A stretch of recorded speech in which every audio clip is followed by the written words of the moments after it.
సాహితీ మిత్రులకు నమస్కారం.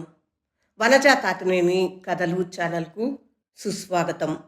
విభిన్న కథల కవిత్వాల సమాహారం వనజ తాతినేని. మిత్రులారా, ఈరోజు ప్రపంచ ప్రసిద్ధి చెందిన రష్యన్ రచయిత లియో టాల్స్టాయ్ కోట్స్ చెప్పుకుందాం. మీకు నా పూల తోట కూడా చూపిస్తూ ఉంటాను. లేకుండా జీవించటం సులభం, కానీ అది అర్థరహితం. ప్రతి ఒక్కరూ ప్రపంచాన్ని మార్చాలని ఆలోచిస్తారు, కానీ ఎవరు తనను తాను మార్చుకోవాలని ఆలోచించరు. మీరు ప్రతి ఒక్కటి అర్థం చేసుకున్నప్పుడు మీరు ప్రతి దాన్ని కూడా అలాగే క్షమించగలరు. తలలు ఎన్ని ఉన్నాయో అన్ని మనసులు ఉన్నాయన్నది నిజమైతే, హృదయాలు ఎన్ని ఉన్నాయో అన్ని రకాల ప్రేమలు ఉంటాయి. ఆనందం యొక్క మొదటి షరతు ఒకటి: మనిషికి మరియు ప్రకృతికి మధ్య ఉన్న సంబంధము తెగిపోకూడదు. నువ్వు సంతోషంగా ఉండాలనుకుంటున్నావా? అయితే అలాగే ఉండు. మనకు ఏమీ తెలియదని మాత్రమే మనం తెలుసుకోగలం. అది మానవ జ్ఞానం యొక్క అత్యున్నత స్థాయి.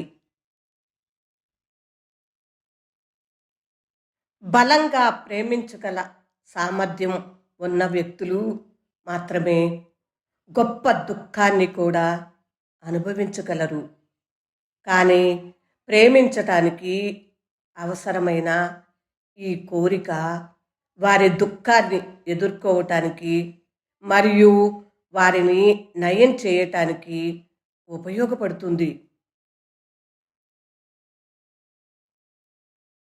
యోధులు అందరిలో కల్లా అత్యంత బలవంతులు ఈ ఇద్దరు: సమయం మరియు సహనం.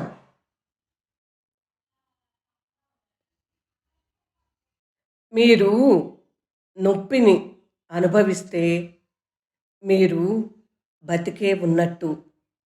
మీరు ఇతరుల నొప్పిని కూడా అనుభవిస్తే మీరు ఒక మానవుడు. విశ్రాంతి, ప్రకృతి, పుస్తకాలు, సంగీతం అలాంటిదే నా ఆనందం గురించిన ఆలోచన.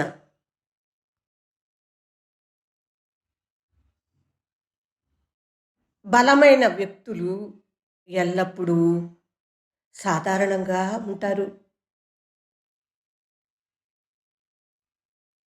మనం ఒకరినొకరు క్షమించుకుందాం. అప్పుడే మనం శాంతియుతంగా జీవిస్తాము.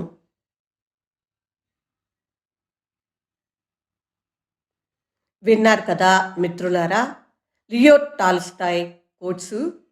ఇవి జీవితాన్ని మదించితే వచ్చిన అనుభవాల నుంచి వెలువడిన జ్ఞాన గుళికలు.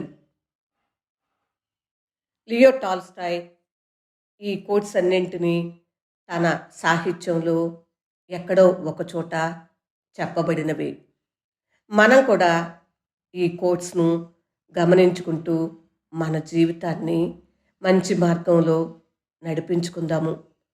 నా ఈ ప్రయత్నం మీకు నచ్చిందా? నచ్చినట్లయితే లైక్ చేయండి, షేర్ చేయండి, కామెంట్ చేయండి. మళ్ళీ మరొక ప్రయత్నంతో మీ ముందుకు వచ్చేస్తాను. అప్పటి వరకు సెలవు మరి. నమస్తే.